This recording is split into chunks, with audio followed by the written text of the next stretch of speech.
Your mum made a pudding in 1976 that took exactly 3 minutes to prepare. It came in a packet, cost 12 pence, and tasted like actual butterscotch. Today, food companies have quietly removed it from shelves, replaced it with something that tastes like cardboard and chemicals.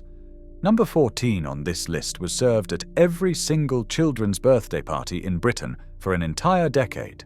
Then it vanished. And number 3? Scientists recently discovered it contains a natural ingredient that modern dessert manufacturers have spent millions trying to replicate synthetically. These 20 puddings defined an era. They sat wobbling on sideboards at wedding receptions. They arrived steaming from school canteen hatches. They crowned Sunday dinners from Penzance to Perth. Then, one by one, they disappeared. Before we begin, hit subscribe, because what you're about to remember might just send you hunting through your mum's old recipe box. Let's count down 20 forgotten British desserts from the 1970s that deserve a comeback. Number 20, semolina pudding. That pale, grainy pudding appeared in school canteens every Wednesday without fail. Dinner ladies ladled it from industrial vats, thick and steaming, onto compartmented plastic trays. A blob of strawberry jam sat in the center, bleeding pink into the creamy white. The texture divided the nation. Some children scraped their bowls clean. Others hid spoonfuls in blazer pockets, risking discovery at home time. Your mum made the proper version at weekends, stirring semolina into hot milk with sugar and a scrape of nutmeg. The packet cost about 8 pence and fed the whole family. Served warm with a pool of Lyle's golden syrup, it was comfort itself. The smell filled the kitchen, milky and sweet, a promise that pudding was moments away. Somewhere in the 1980s, semolina became unfashionable. Schools switched to yogurt pots and fruit cups. Supermarkets quietly reduced shelf space. Now you'll struggle to find anyone under 40 who remembers the simple pleasure of breaking through that skin with a spoon. Number 19, junket. Before set desserts came in plastic pots, your grandmother made junket. She warmed milk to blood temperature, stirred in rennet tablets costing 6 pence a bottle, added sugar and vanilla, then left it to set into something between custard and blancmange. Rennet transformed liquid milk into a trembling, delicate curd that melted on the tongue. Served in glass dishes with nutmeg, junket was considered suitable for invalids and anyone needing gentle nourishment. The problem was timing. Leave it too long and the texture turned rubbery. Disturb it during setting and the whole thing collapsed. By the late 1970s, Angel Delight offered foolproof consistency without the fuss. Rennet tablets disappeared from supermarket shelves. Junket became a grandmother's memory, too delicate for a generation raised on instant gratification. Number 18. Brown Betty. This apple pudding wore a golden crown of buttered breadcrumbs that crisped in the oven until they crackled under the spoon. Your mum layered sliced Bramleys with brown sugar, cinnamon, and torn bread soaked in melted butter. Each layer built anticipation. The dish went into the oven for 45 minutes while the house filled with the scent of baking apples and caramelizing sugar. Brown Betty was thrift disguised as indulgence. Stale bread, bruised apples, a knob of butter. Nothing wasted. The breadcrumbs absorbed apple juices from below while crisping on top, creating a textural contrast that apple crumble never quite matched. Served with bird's custard from a dented saucepan, it disappeared in minutes. Recipe books from the 1970s featured Brown Betty as a weeknight standby. Women's magazines printed variations with pears or plums. Then, somewhere along the way, we forgot. Crumble cornered the market. Brown Betty retreated to American cookbooks, leaving British tables poorer for its absence. Number 17. Blancmange. That wobbly pink rabbit sat on the birthday table, ears quivering with every footstep. Your mum turned it out from a copper mold shaped like a castle, a fish, or if she was feeling fancy, an elaborate ring with fluted edges. Blancmange powder cost about 10 pence a packet. Mixed with milk and heated until thick, it set into something smooth and cool that children actually enjoyed, unlike the sophisticated mousses that would replace it. The strawberry version dominated, but butterscotch had its devotees, and chocolate blancmange appeared at more adventurous tables. The texture was the thing. Firmer than custard, softer than jelly, cool and comforting against the tongue. Blancmange required a proper mold, and every kitchen had one. When the housing boom brought fitted kitchens with limited storage, those copper molds went to charity shops. The packets lingered on supermarket shelves into the 1980s before quietly vanishing. Modern children have never experienced the anticipation of watching a rabbit-shaped dessert wobble its way to the table. Their loss. Number 16. Gypsy Tart. This Kent school dinner legend sparked more nostalgia than almost any other pudding on this list. The filling was impossibly simple. Just evaporated milk and dark muscovado sugar, whisked for 15 minutes until the mixture turned pale and mousse-like. Poured into a short-crust pastry case and baked briefly, it emerged with a sticky, almost treacle toffee flavor that coated the mouth and lingered for hours. School cooks in Kent and the surrounding counties guarded their recipes jealously. Some added a splash of vanilla. Others insisted on specific brands of evaporated milk. Children queued at the canteen hatch, hoping supplies wouldn't run out before their turn. The origins remain disputed. Some say a headmistress invented it to feed hungry evacuees. Others credit traveling communities passing through Kent. Whatever the truth, Gypsy Tart was regionally adored and nationally unknown. When school meal standardization arrived, regional recipes gave way to national contracts. Gypsy Tart faded from canteens, surviving only in memory and occasional local bakeries, where Kentish expatriates make pilgrimages for a taste of childhood. Number 15. Cabinet pudding. This steamed sponge, studded with glacé cherries and raisins, was the dinner party closer of its era. Your mum lined a pudding basin with crystallized fruit and soaked sponge fingers, then filled it with rich egg custard before steaming for 2 hours. The result was turned out onto a plate, cherries gleaming like jewels against golden sponge. Cabinet pudding required confidence. The unmolding moment was theatrical. Success meant gasps. Failure meant a collapsed heap quickly renamed trifle. The name suggested importance. This was pudding fit for special occasions. The problem was time. 2 hours of steaming tied up the hob and the cook's attention. When microwaves arrived, cabinet pudding's elaborate preparation fell out of favor. Now it exists mainly in vintage cookbooks, a reminder of when pudding was an event. Number 14. Arctic roll. That frozen log sat in every freezer compartment in Britain by 1975. Walls and lions battled for supremacy, but the concept was identical.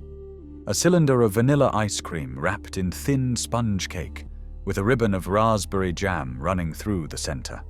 Sliced into rounds, each portion revealed the distinctive target pattern that made children's eyes widen.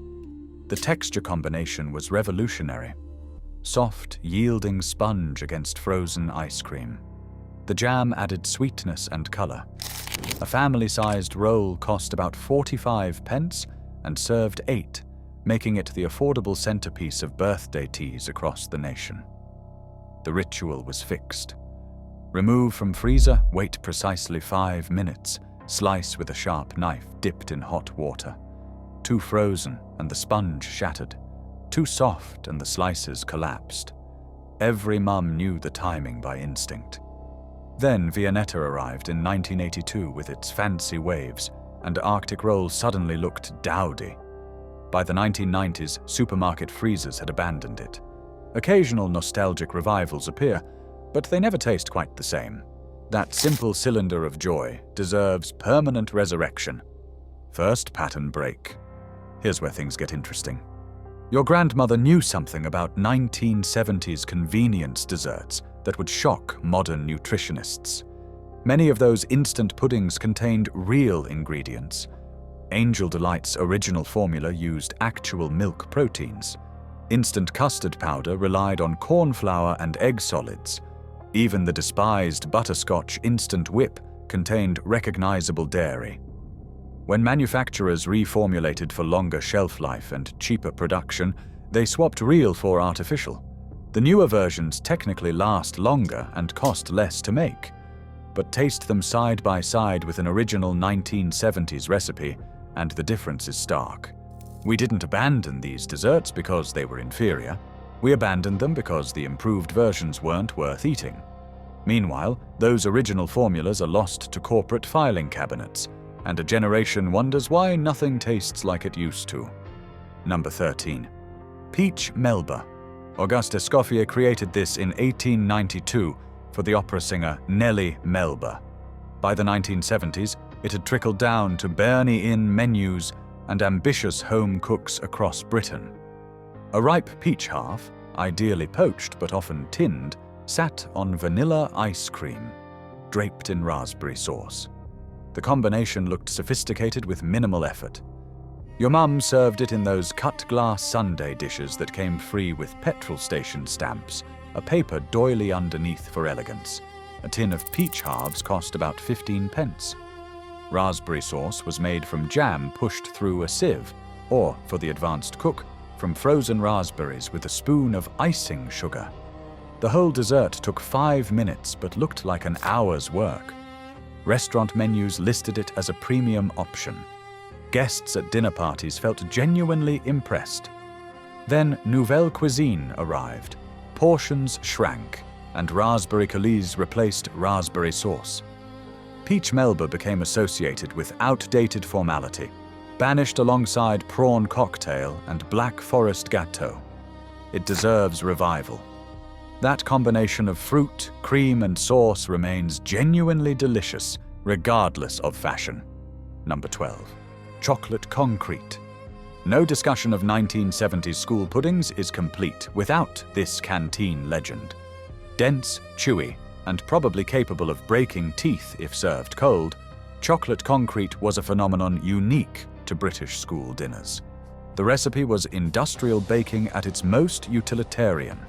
Flour, cocoa powder, sugar, margarine, baked until the surface cracked, and the interior achieved a texture somewhere between brownie and building material. The name was not affectionate. Children called it concrete because that's what it resembled. But pour over custard, or in some schools, that luminous pink custard that appeared nowhere else in British cuisine, and something magical happened. The concrete softened just enough to yield to a spoon while maintaining its dense, fudgy chew. Dinner ladies cut it into rectangles with the precision of bricklayers. Portions were substantial.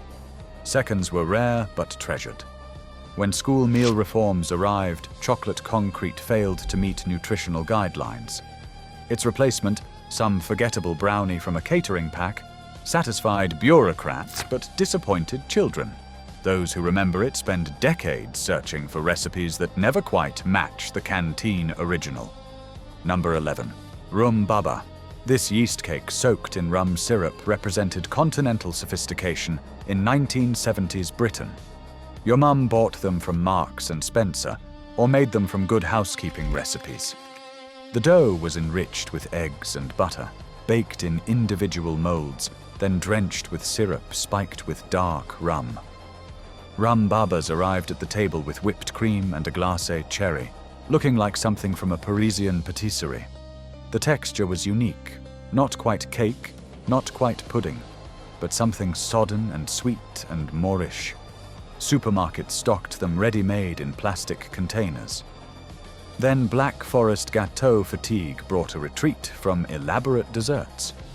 Rum babas lost their place in national consciousness. Continental bakeries still make them properly. British supermarkets have moved on. Number 10. Butterscotch Angel Delight. Bird's Angel Delight launched in 1967 and dominated the 1970s dessert landscape with the force of a sugary tidal wave. Strawberry was the bestseller, but butterscotch held a special place for those who preferred warmth over fruit. The powder mixed with cold milk, whisked for precisely 2 minutes with a hand whisk, set into a fluffy mousse without any refrigeration required. The butterscotch version tasted like the inside of a Callard and Bowser toffee, transformed into something airy. Your mum served it in those small glass dishes from the co-op, maybe with a squirt of tinned cream for special occasions. A packet cost 12 pence and made 4 portions. Children could prepare it themselves, feeling grown up as they counted the whisking time. The texture was unlike anything else. Light but rich. Instant but somehow satisfying. When Birds reformulated in the 1990s to extend shelf life, something changed. The butterscotch version never recovered.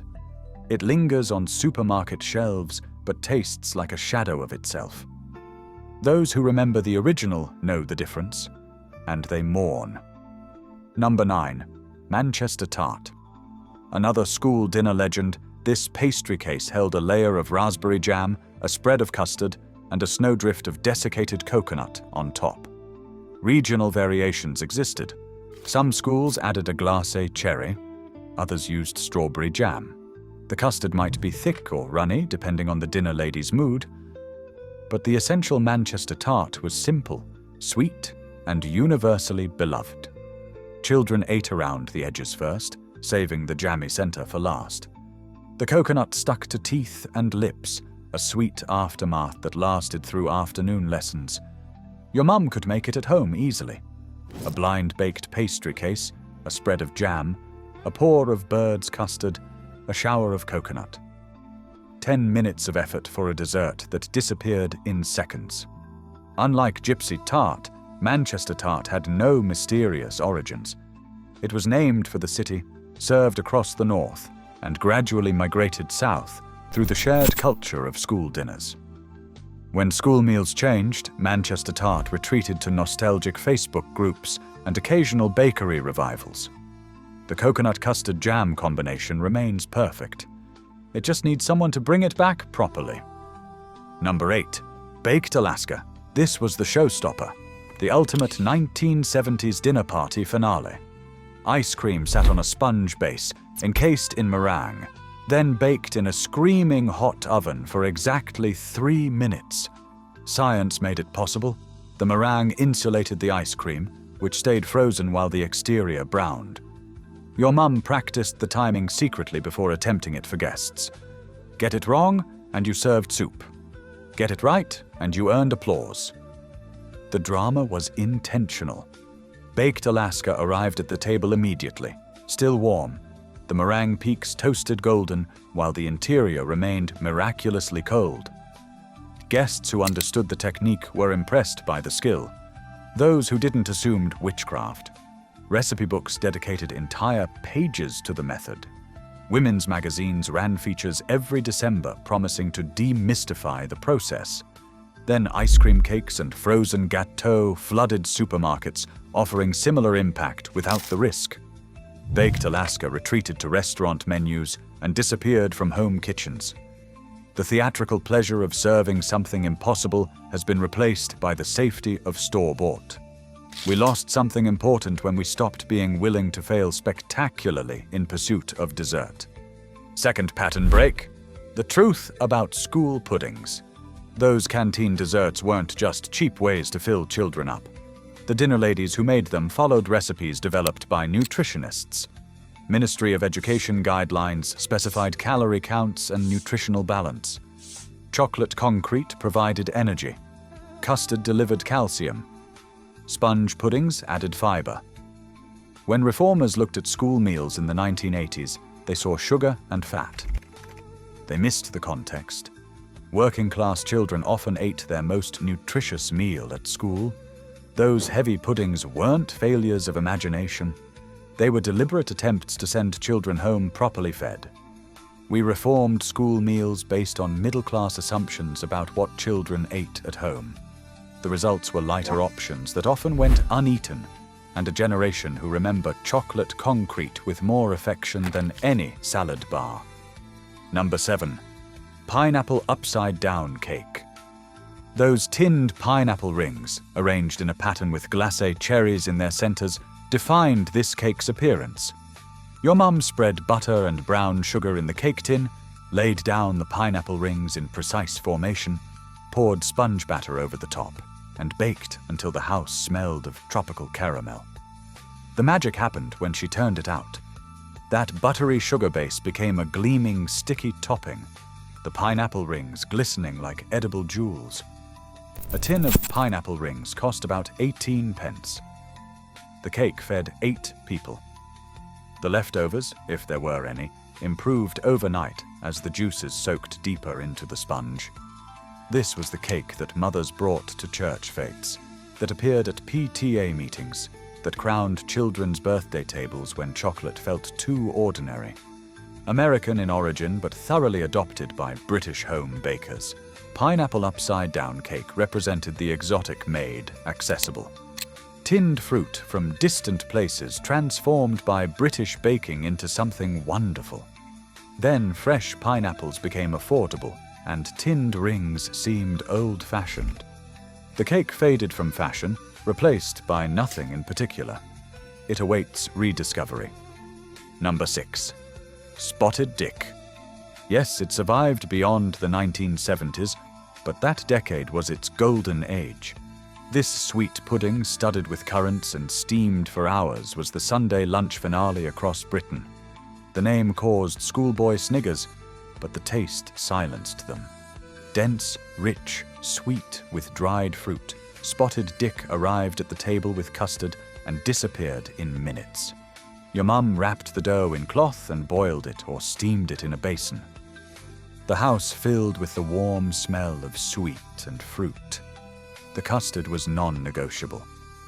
Spotted Dick without custard was unthinkable. By the 1980s, lighter desserts displaced sweet puddings from weekly menus.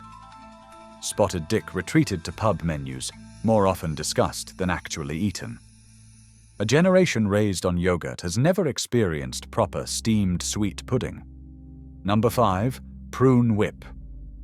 Before prunes became rebranded as dried plums, they were stewed and whipped into a mousse that appeared on countless British tables. Your grandmother knew the recipe by heart. Stewed prunes, pureed smooth, folded into whipped cream or whipped evaporated milk. The result was light, slightly tannic, and surprisingly elegant. Served in glass dishes with chopped almonds, prune whip looked sophisticated while costing almost nothing.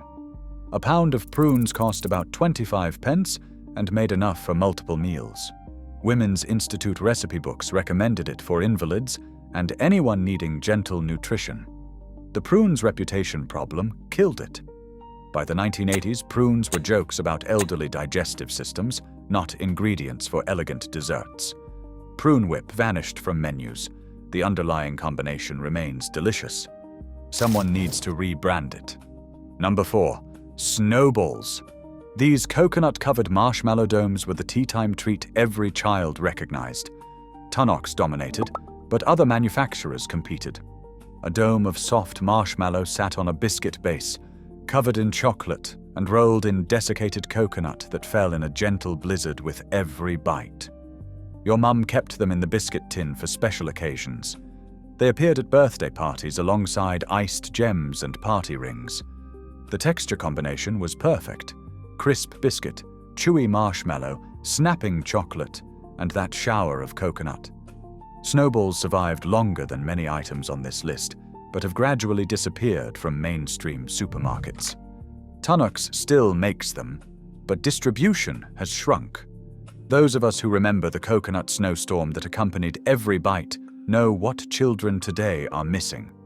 These belong in every biscuit tin. Number 3. Syllabub. This ancient dessert experienced a 1970s revival that peaked and collapsed within a decade. Wine or sherry whisked with cream, sugar, and lemon juice until thick and frothy. Syllabub was the sophisticated dinner party dessert for hostesses who found trifle too common. Your mum served it in those tiny glasses that came in sets of 6, with a ratafia biscuit on the side. The alcohol flavor was present but refined. The texture was lighter than whipped cream, but more substantial than mousse. Here's what scientists discovered recently. The acid from the lemon juice and wine creates a stable protein network in the cream. This natural emulsification produces a texture that modern stabilizers and thickeners cannot replicate. The Elizabethans knew this 400 years ago. Your grandmother knew it in 1974. The food industry has spent decades trying to bottle the same effect artificially. Syllabub fell from fashion when dinner parties themselves became less formal. Nobody hosts the elaborate evenings that required elegant finales anymore. But the chemistry remains sound, the flavor remains beautiful, and syllabub deserves revival for anyone willing to whisk cream with wine and wait. Number 2. Trifle. Not just any trifle. The proper 1970s trifle with layers visible through the cut glass bowl. Sponge fingers soaked in sherry until they threatened to collapse. Bird's custard, made thick with extra powder. Chivers jelly, red and wobbling. Tinned fruit cocktail, those tiny cubes of pear and peach, and the mysterious red cherry. Real whipped cream on top, or dream topping if budgets were tight. Hundreds and thousands scattered like confetti. The assembly was ritualistic. The bowl went into the fridge overnight, flavors melding, layers settling, sherry seeping through everything. Christmas demanded trifle. Easter expected it. Birthday celebrations required the big bowl brought out from the back of the cupboard. Children fought for the layers they preferred. Adults spooned from the bottom where the sherry concentrated. Arguments erupted over whether the jelly should set before the custard went on, or whether they should meld slightly at the boundaries. Modern trifles use fancy ingredients and restrained decoration. They miss the point entirely. A 1970s trifle was excess made edible, abundance piled in a bowl, a celebration of how far we'd come from rationing. Its current absence from regular rotation represents a failure of joy. Bring back the hundreds and thousands, let the layers wobble, and finally, in first place, Black Forest Gateau. This chocolate cherry cream construction was the undisputed king of 1970s celebration desserts. Every high street bakery displayed them in chilled cabinets. Every dinner party ended with one. Every Burnie-in menu featured it as the premium option. 3 layers of chocolate sponge, soaked with kirsch, filled with whipped cream and black cherry filling, covered entirely in more cream, decorated with chocolate curls and whole cherries, each one a glossy promise of indulgence. Your mum bought one from the freezer centre for £2.50, or attempted the recipe from a magazine, spending an entire afternoon on assembly. The result was always dramatic. That first slice, served onto a plate, revealed the striped interior. Cream, cherry, chocolate, cream, cherry, chocolate. The kirsch hit your nose before the fork reached your mouth. The cherries burst against your teeth. The cream smoothed everything into luxury. Black Forest Gateau became so ubiquitous that it became uncool. Comedians mocked it. Food writers sneered. By the 1990s, ordering one felt like admitting you'd never heard of tiramisu. The Gateau retreated to supermarket freezers, then largely disappeared. But here's the truth nobody admits. A properly made Black Forest Gateau, with real kirsch and actual cherries and freshly whipped cream, is genuinely delicious. We abandoned it because we were embarrassed, not because we found anything better. It remains the most satisfying combination of chocolate, fruit, cream, and alcohol ever devised. Black Forest Gateau deserves not just revival, but rehabilitation. Here's my challenge to you. Make one of these this month. Not from a packet, not from the supermarket freezer, but properly. Attempt a baked Alaska and risk the mess. Whip evaporated milk into prune whip like your grandmother did. Turn out a blancmange from a proper copper mold. Then tell me in the comments whether I'm right or whether these deserve to stay forgotten. I made syllabub last week. 3 ingredients, 10 minutes. My guests asked where I'd ordered it. I told them 1974 and they didn't believe me. These weren't just desserts. They were the sweet full stop at the end of every family meal, every celebration, every Sunday lunch. Food companies didn't replace them with something better. They just moved on to the next trend and hoped we'd forget. Your mum remembered. Your grandmother perfected them. Now you know what we've lost. Share which one you're going to try first.